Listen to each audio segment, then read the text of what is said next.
નમસ્કાર, આપ જોઈ રહ્યા છો નેશન પ્લસ ન્યૂઝ. હું છું આપની સાથે હેતલ બુડુ. હાલોલની સર્વોદય સોસાયટીમાં રહેતા અને સનફાર્મા કંપનીમાં આઈટી એન્જિનિયર તરીકે નોકરી કરતા મૂળ મહીસાગર જિલ્લાના વીરપુરના નિવાસી નીતિનકુમાર રમેશચંદ્ર શ્રીમાળીએ પોતાના ઘરે નાયલોનની દોરી વડે ગળે ફાંસો ખાઈ આત્મહત્યા કરી લેતા વિસ્તારમાં ચકચાર મચી ગઈ છે.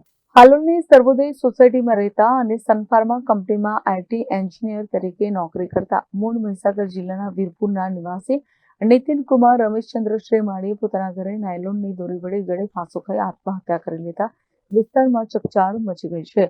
પોલીસ સૂત્રો અનુસાર ઘટના સમયે નીતિનભાઈની પત્ની જાગૃતિબેન 3 વર્ષની દીકરી સાથે પિયરમાં ગયેલા.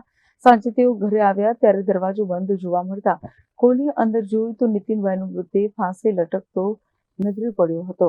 તરત જ પોલીસને જાણ કરવામાં આવી હતી. મૃતદેહને પોસ્ટમોર્ટમ માટે ખસેડાયો છે.